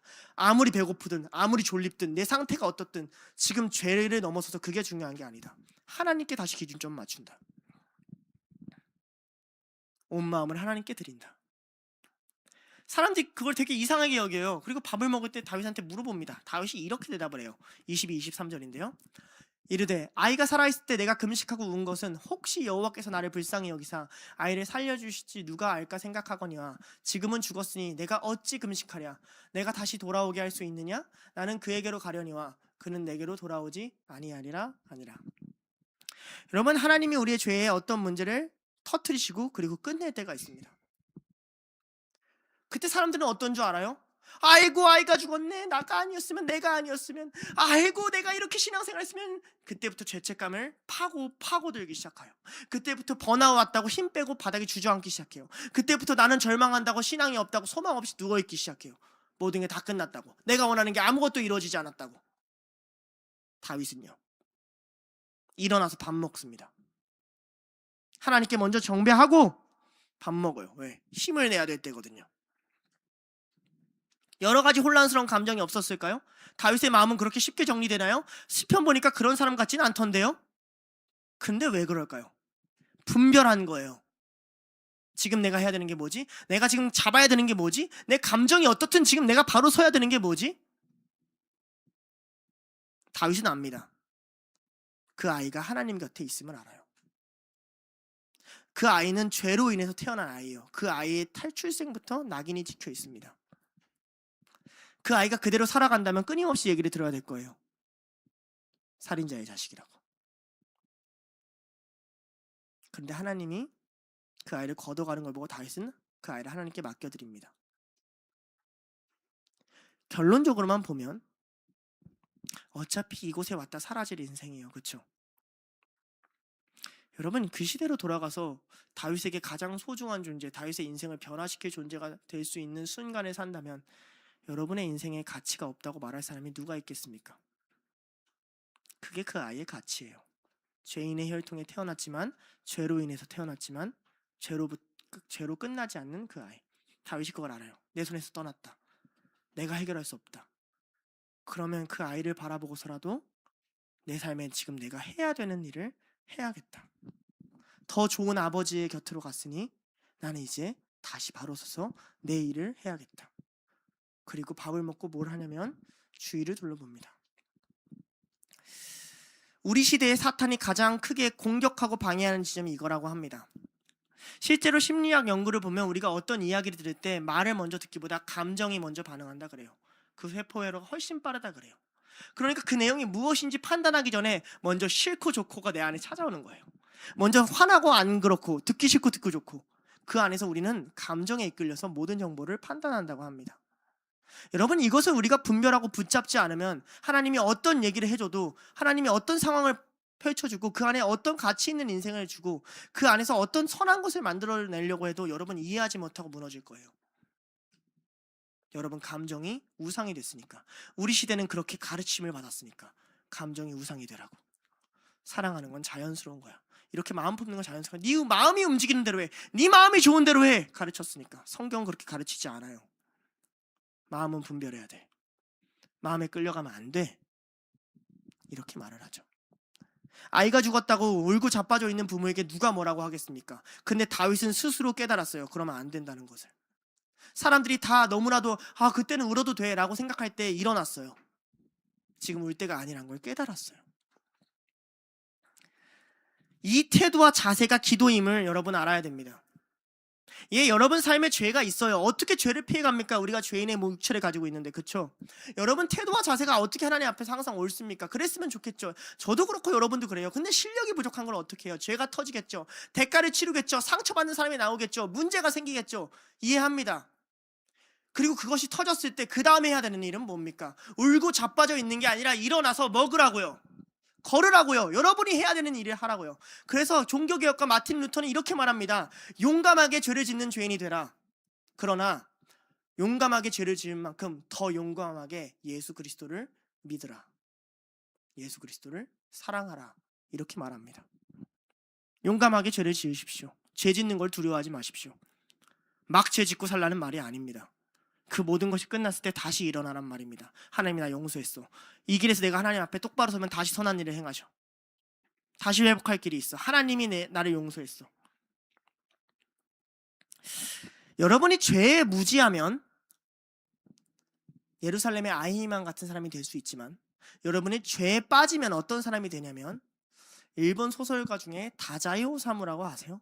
인간 실격이라는 책 들어봤어요? 그 책을 쓴 사람처럼 돼요. 이 사람은 어떤 사람이냐면, 젊었을 때 부유한 집에 태어나서 이 일제에 자기가 부정하게 쓴 돈으로 돈을 벌리고 자기만 배부르고 먹고 살았던 거를 끊임없이 괴로워했던 사람이에요. 그러니까 양심이 엄청 발달한 사람이에요. 어떤 의미로는. 그리고 이 일본이 막 침략하고 다녀서 이 대가를 치르는 그 모습에도 스스로 부끄러움을 느꼈던 사람이에요. 그리고 20대 때 그리스도교를 접해가지고 기독교 사상에 대해서 깊게 심취하고 모여들었던 사람이기도 해요. 그런데 예수 그리스도를 믿지 않았어요. 그를 훌륭한 인간의 표본으로 생각했고, 그거 진짜 그렇게 적었어요. 구세주라고 믿지 않았어요. 그런 그가 어떤 소설을 씁니다. 직소라는 소설 써요. 퍼즐 이야기거든요. 그 이야기는 무슨 이야기냐면, 가룟 유다 시점에서 쓴 예수님에 대한 글이에요. 딱히 추천해드리지 않아요. 약간 정신병 걸린 사람 머릿속 들여다보는 느낌이에요. 가룟 유다가 예수님께 계속 이렇게 얘기합니다. 당신을 너무 사랑해서, 예수를 너무 사랑해서 내가 당신을 배신할 수밖에 없었다고. 이렇게까지 해서 배신을 해야만 당신이 옳은 길에 오기 때문에, 당신을 상처 주고 팔아 넘겨야만 당신이 바른 길로 가기 때문에 이렇게 당신을 팔아야 하는 내 마음을 아시냐고, 마치 구구절절한 연애 편지를 쓰듯이 가룟 유다 입장에서 그거를 써내려갑니다. 이 다자오의 오사무의 가장 유명한 책인 인간 씻기의 첫 문장이 이렇게 돼 있죠. 부끄러운 생애를 살았습니다. 아시죠? 이게 죄에 빠진 사람의 결과예요. 죄에 무지하면 아이만처럼 되지만, 죄에만 깊게 들어가면 다자요 오사무처럼 됩니다. 예수 그리스도라는 이야기를 들어도 구원자로 인정하지 않고, 벗어난 길을 찾지 않고, 끊임없는 죄의 굴레에 헤매이다가, 난 죄인이야, 부끄러워 도망다니다가 그런 글이나 써잡히고 있는 사람이 된다는 거죠. 다윗은 그렇지 않았어요. 부끄러운 생애를 살았죠. 그러니까 일어났어요. 부끄러운 생애를 샀다고 자기 가슴을 파고 있지 않았어요. 절망하고 있지 않았어요. 무너져 있지 않았어요. 하나님 받으셨잖아요. 상하고 통회한 마음 받았잖아요. 경배하고 나아갔어요. 주님, 어떻게 가야 됩니까? 기도는 하나님의 뜻에 나를 맞추는 거라고요. 하나님의 뜻에 내 감정을 맞추는 거라고요. 울 때가 있고 울지 않을 때가 있어요. 제발 울 때 좀 우시고 울지 않을 때 울지 마세요. 자꾸 울어야 될 때 안 울고 자꾸 피해 다니다가 이제 울지 말고 움직여야 될 때 슬퍼요. 이러고 있지 좀 마시라고요. 문제가 터지고 끝났어요. 제가 늘 그래서 그래요. 연애한 사람들한테는 더 그래요. 헤어지면 돌아가서 붙잡지 좀 말라고. 그냥 사세요. 하나님 바라보고 좀 그냥 사시라고요. 취업이 안 됐어요? 그냥 사세요. 끝났잖아요. 하나님 손에 맡겨드리라고요. 왜 다시 돌이켜서 거기서 마음을 해짓고 관계를 해짓고 원인이 뭘까 이러고 있냐고요. 원인 여러분 죄예요. 여러분 해결 못한다고요. 다윗은 그렇게 나아갔어요. 그 태도와 자세가 기도예요. 하나님 뜻에 맞추는 것. 마지막 4단계입니다. 마지막 계단이에요. 이만 해도 너무 무거운데, 그렇죠? 죄를 마주하는 것도 너무 무겁고 대가를 치르는 건 더 무겁고 대가를 치르고 나서 내 감정이 이끄지 않은 대로 가는 건 더 무거운데 거기서 4단계가 또 있다니. 자, 다시 정리합시다. 원망을 들으십시오. 문제를 마주하십시오. 정죄받아야 된다면 정죄를 받으십시오. 때로는 오해도 받으십시오. 억울해하지 마십시오. 우리는 죄인입니다. 나는 그냥 건진받은 죄인일 뿐입니다. 어차피 받아야 할 게 온 것뿐이에요.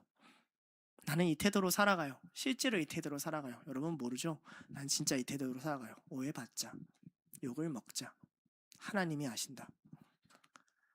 그런데 하나님은 그런 다윗에게 다시 아이를 줍니다. 다윗이 일어나서 한 일이 있거든요. 뭐예요? 내 죄 때문에 상처받은 자를 돌아봤어요. 밧세바예요. 무너진 자가 있어요. 똑같이 아이를 잃은 자. 그를 위로해 줄 수 있는 사람은 다윗밖에 없어요. 위로가 안 되겠죠. 그러나 그럼에도 불구하고 그 아이에 대한 이야기를 할 수 있는 사람도 다윗밖에 없어요. 들어가 동침했다는 것은 밧세바가 다윗을 수용했다는 의미입니다. 밧세바가 다윗을 받아들였어요. 여기서 온전한 관계를 뜻하거든요. 이 히브리어로는 잘못된 관계의 남녀 관계와 제대로 된 관계를 쓰는데 후자를 써주거든요. 그리고 누가 태어나냐면 우리가 잘 아는 솔로몬이 태어납니다. 솔로몬이 태어나고 나단 선지자가 이 아이를 여디디아라 불러요. 이 말은 하나님 여호와께서 사랑하시는 자 이런 뜻이에요. 자, 큰 그림을 봅시다. 한 아이는 주님 곁에 있습니다. 다른 아이가 태어납니다. 그리고 다윗이 그를 위로했다고 했다고 해요. 아마 학자들은 이때 다윗이 밧세바에게 솔로몬에게 왕위를 줄 것을 약속했지 않았나라고 추론하기도 해요. 자기가 해줄 수 있는 최선을 해주는 거죠.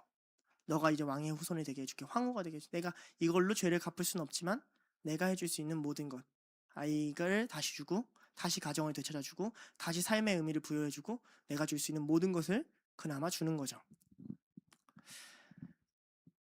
그러면서 공통적으로 나오는 고백이 뭐예요? 이 아이를 보면서 하나님이 나를 버렸나? 하나님이 나를 죽였나? 하나님이 나를 괴롭게 했나라는 고백 가운데 어떤 고백이 나와요?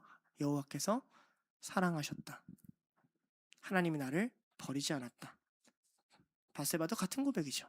하나님이 나를 버리지 않았다. 이 아이를 통해서 시작하실 것이다. 하나님이 나를 포기하지 않았다. 하나님이 사랑하셨다. 솔로몬을 보고 다윗이 느낀 것이며 나단이 느낀 거고 밧세바가 느낀 거예요. 예, 한 생명은 우리 죄를 마주하기 위하여 값없이 사라지는 생명이 있습니다. 그리고 새로운 생명이 그 안에 태어납니다. 그 생명은 우리에게 뭘 보여줘요? 그 죄를 다 지나온 그 사람에게 하나님께서 그럼에도 너를 사랑하신다라는 걸 보여줘요. 이게 예수님이 우리 안에 한 일입니다.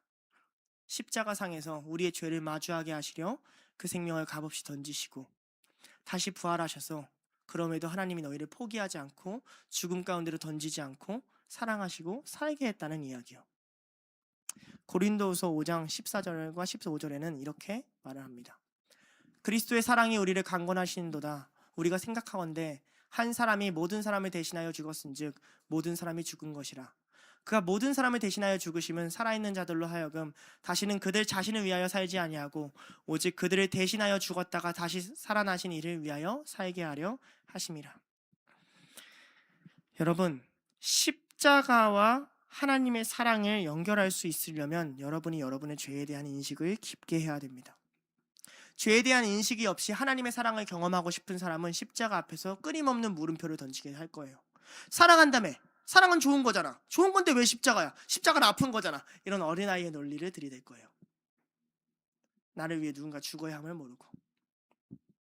마치 사람을 물어서 죽인 개가 사람이 죽었다는 사실을 모르고 주인한테 왜 당신이 그 대가를 치러야 하냐고, 왜 나는 당신과 떨어져야 하냐고 왈왈왈 짓는 거랑 같은 지경이라고요. 죄를 깨달으면 어떻게 되죠? 십자가가 아니고서는 길이 없구나. 십자가가 아니고선 내가 사랑받을 길이 없구나. 다윗은 어떨까요? 다윗은 자기 자신을 위해 살 수 있을까요? 그럴 수 없어요. 눈앞에 핏덩이가 자라고 있거든요. 이제 솔로몬은 어떤 사람이죠? 죄 때문에 태어난 아이인가요? 바세바한테 낳았다고? 아니요. 이 모든 과정을 겪고 하나님이 다윗을 사랑하시며 하나님이 그래도 바세바를 포기하지 않으셨다는 증거로서 태어나는 생명이에요. 그래서 이후에 고린도후서 5장 17절과 21절에는 이렇게 얘기합니다. 그가 죽으셨을 뿐 아니라 그런즉 누구든지 그리스도 안에 있으면 새로운 피조물이라. 이전 것은 지나갔으니 보라 새 것이 되었도다. 하나님이 죄를 알지도 못하는 이를 우리를 대신하여 죄로 삼으신 것은 우리로 하여금 그 안에서 하나님의 의가 되려 하심이라. 다윗이 다시 의로움을 얻어요. 다시 사랑을 받아요. 하나님께 사랑받고 싶으세요? 하나님 사랑 알고 싶으세요? 하나님이 여러분을 어떻게 사랑하는지 알고 싶으세요? 그럼 십자가의 길을 걸어보십시오. 십자가의 길을 걸으면서 예수 그리스도와 같이 못한 다른 사람들을 피해만 주는, 왜 살아야 되는지 인생의 이유를 알 수 없는 여러분 자신을 마주해 보십시오. 그 길의 끝에서 다윗처럼 여러분 발견하게 될 겁니다. 시작은 끔찍하죠. 무겁죠. 그런데 그 끝에서는 고백하게 될 거예요. 하나님이 나를 사랑하셨네. 하나님이 나 같은 죄인을 사랑하셨네. 이 대가를 치르게 하면서도 하나님이 나를 사랑하셨네. 하나님이 나를 포기하지 않으셨네. 하나님이 이거 깨닫게 해주려고 다윗을 살게 합니다. 일반적인 신하고 왕조라면 왕의 수치를 이렇게까지 드러낼 이유가 없습니다. 심지어 모두에게 칭송받는 다윗 왕의 수치를 이렇게까지 드러낼 필요가 없어요. 성경은 그런 책이 아니에요. 성경은 하나님의 마음을 담고 있는 책입니다. 부끄러워도 괜찮아, 무너져도 괜찮아, 절망해도 괜찮아, 다시 일어나, 다시 중심을 잡아. 그러면 뭐가 남죠? 내 인생의 고통과 내 인생의 흉터들만 남지 않나요? 그래요. 흉터와 고통이 남을 거예요. 근데 그 안에 그리스도의 사랑이 같이 남을 거예요. 그 길을 걸어간 자만 십자가의 사랑을 누릴 수 있을 거예요. 우리 함께 이제 찬양하고 기도했으면 좋겠습니다. 우리의 인생 가운데, 우리의 인생의 끝에서 그럼에도 하나님이 나를 사랑하셨다는 걸 고백하기 위해서, 하나님이 택하신 사랑의 방법인 십자가를 이해하기 위해서 우리는 아직 하나님이 남겨두신 죄된 육체를 지고 살아갑니다. 우리 안에 일어나는 죄들은 우리를 무너뜨리는 것이 아니라 우리를 하나님께로 이끄는 것임을 믿습니다. 바울이 말한 것처럼 죄가 깊은 곳에 은혜가 깊다 하였습니다. 우리 이 시간 먼저 기도했으면 좋겠습니다. 여러분 안에 하나님께 가까이 가지 못하는 이유가 뭡니까? 여러분은 어떤 자격으로 하나님 앞에 섭니까? 여러분은 누구입니까?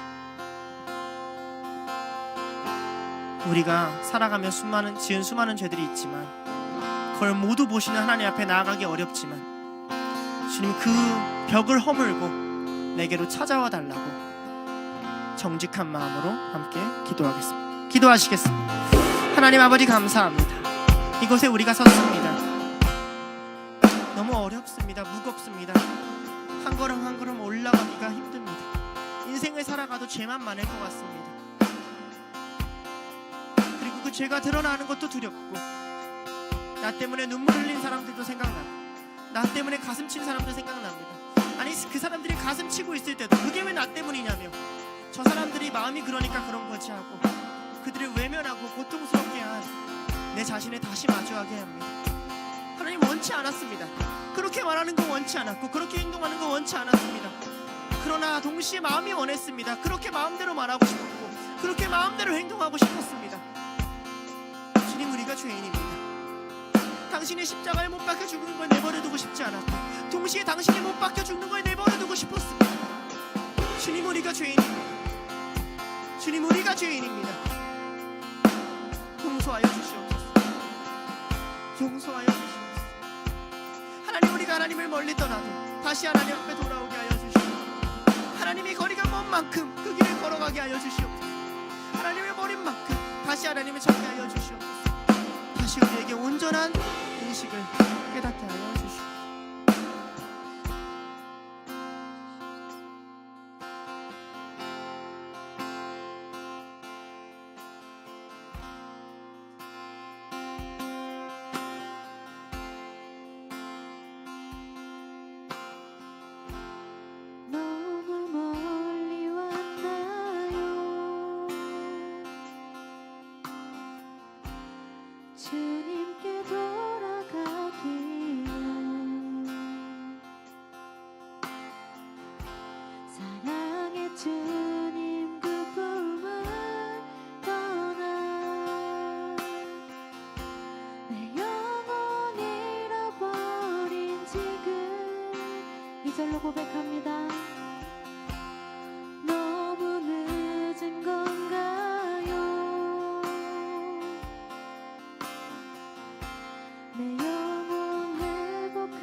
주님을 잃어버린 지금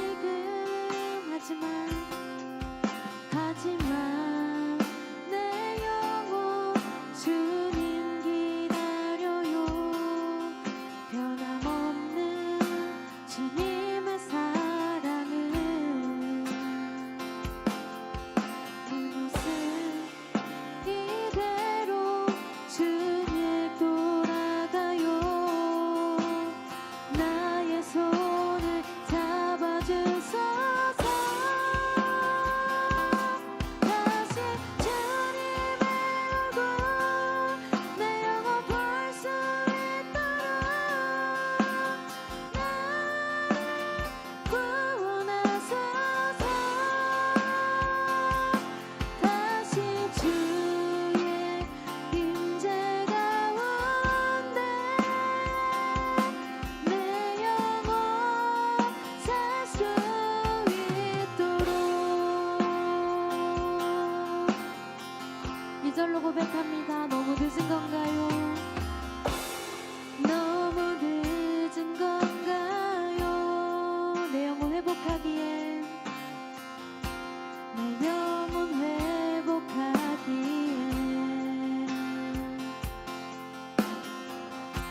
수많은 죄악 속에 갇혀서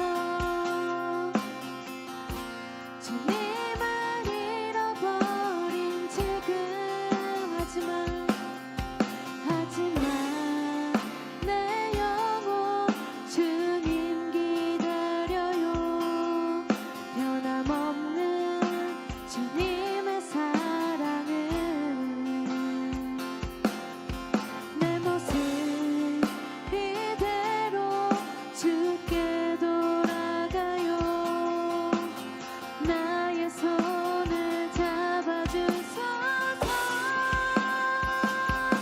다시 주님의 얼굴 내 영혼 볼 수 있도록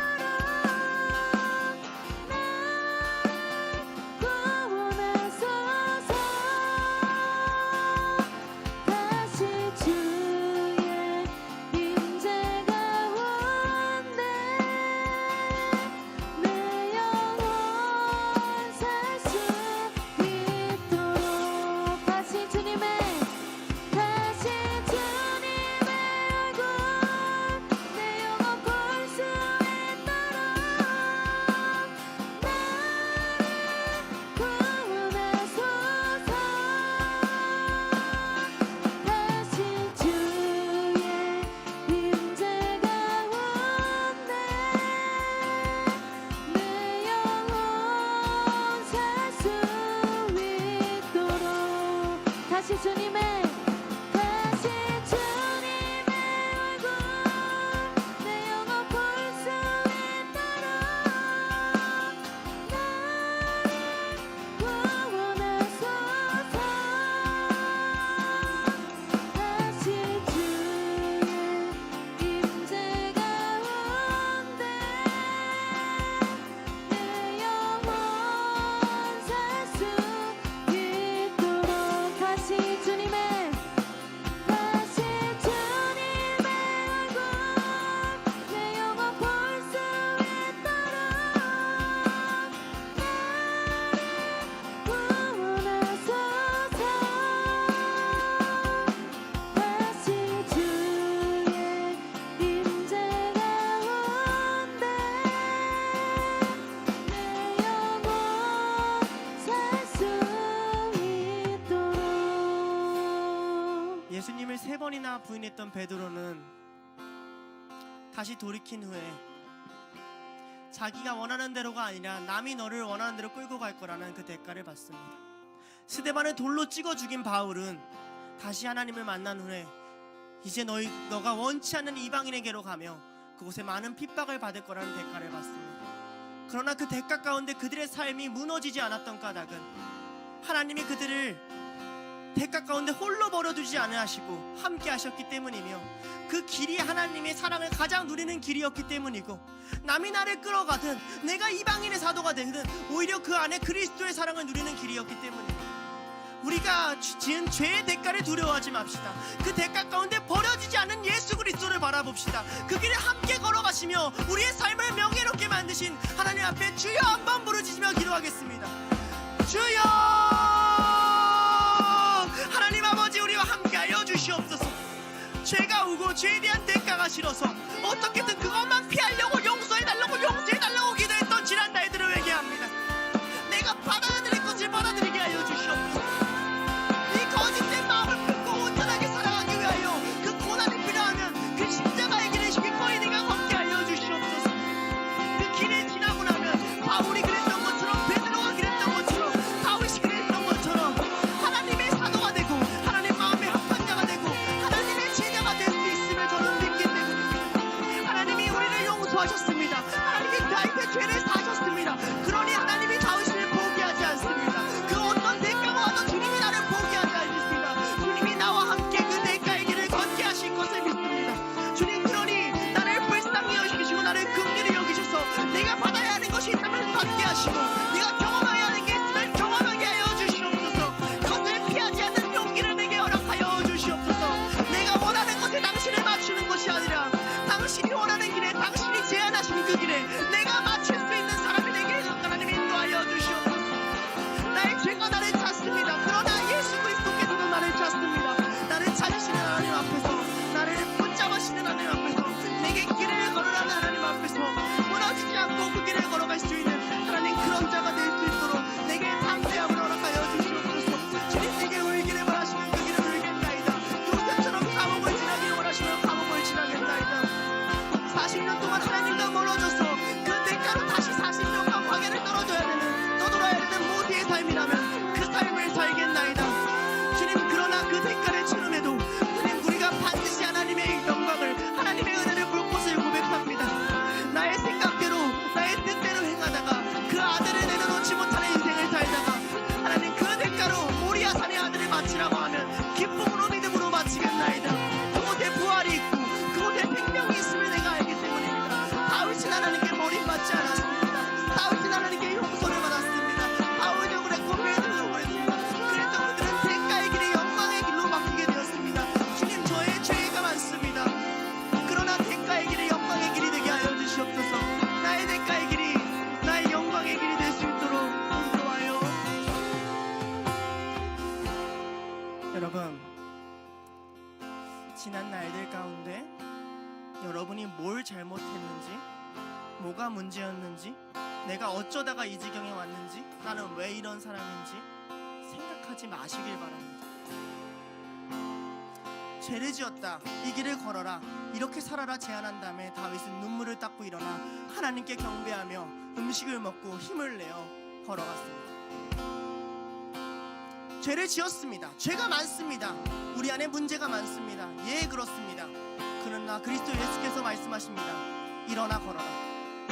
주님께서 늘 그렇게 말씀하십니다. 너가 낫기를 원하느냐? 그럼 일어나 걸어라. 굽은 무릎에 힘을 빼고 걸으라 하십니다. 우리 함께 기도합시다. 주님, 내가 걸어가겠습니다. 죄인이어도 걸어가겠습니다. 무너져도 걸어가겠습니다. 다시 일어나서 주님 앞에서 먹고 주님을 경배하며 나가겠다고 다시 한번 주여 한번 부르짖으며 기도하겠습니다. 주여, 하나님 아버지 함께하여 주시옵소서. 우리가 걷는 모든 걸음이 당신을 향하는 걸음이 되게 하여 주시옵소서. 하나님 앞에도 함께하여 주시옵소서. 상황과 동의한 마음으로 무너지지 않게 하여 주시옵소서. 내 가슴만 헤아리는 신앙 되지 않게 하여 주시옵소서. 죄책감만 누리는 신앙 되지 않게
사랑받기 위해서는 죄를 알아야 합니다.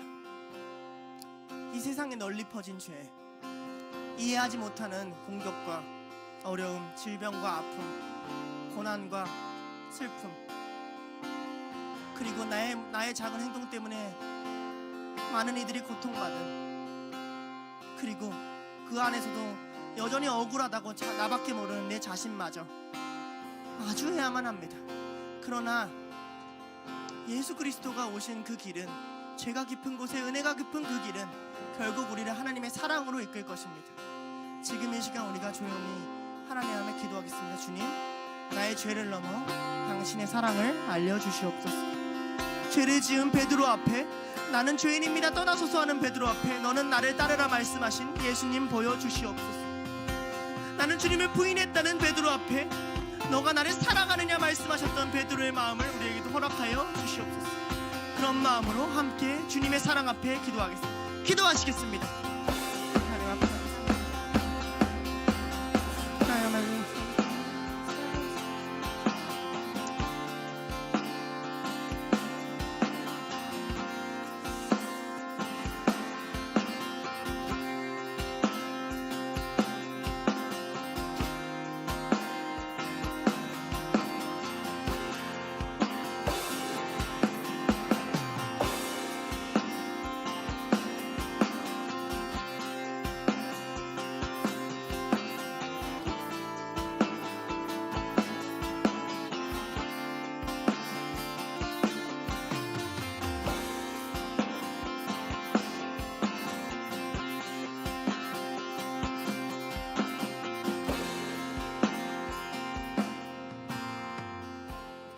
하나님 아버지 감사합니다. 주님, 삶이 쉽지가 않습니다.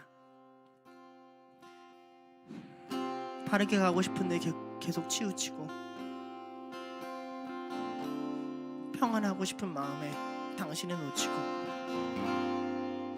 잘하고 싶은 마음에 하나님을 버리고, 즐겁고 싶은 마음에 계속 옳은 것을 타협합니다. 그 가운데 나를 위해 기도하는 사람들의 마음을 헤아리지도 못한 채, 나를 사랑하고 품어주고 지켜주는 사람들의 시선을 바라보지도 않은 채 나는 내 멋대로, 내 좋을 대로 하루하루를 살아가곤 합니다.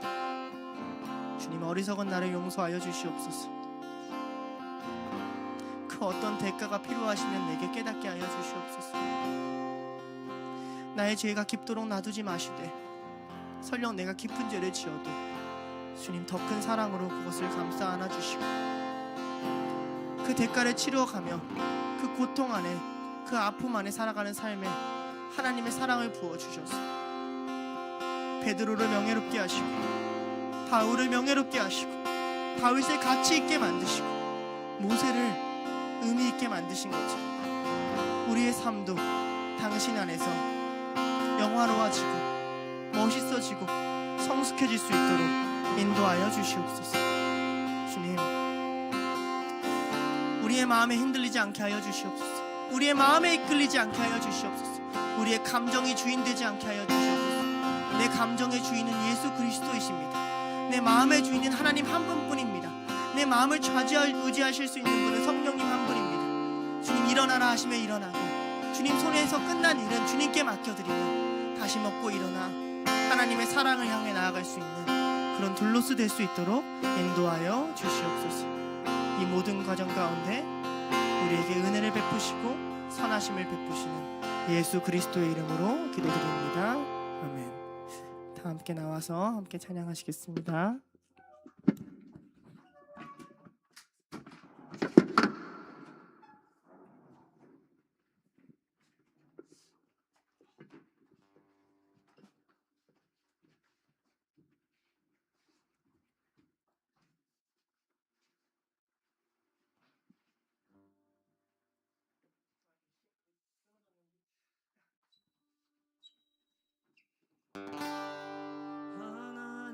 하나님께서는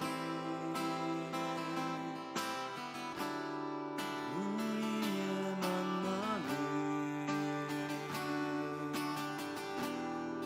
계획해 놓으셨네.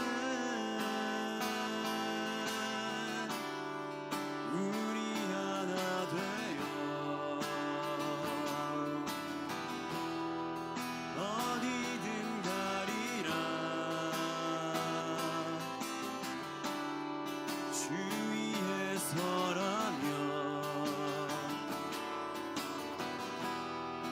무엇이든 하리라. 당신과 함께 우리는 하나 되어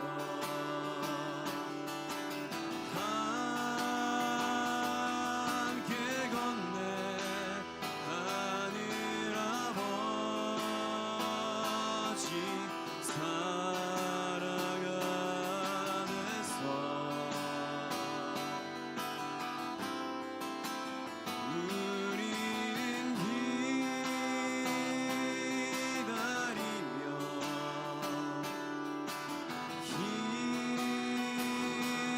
기도하네 우리의 삶에 사랑 넘치도록.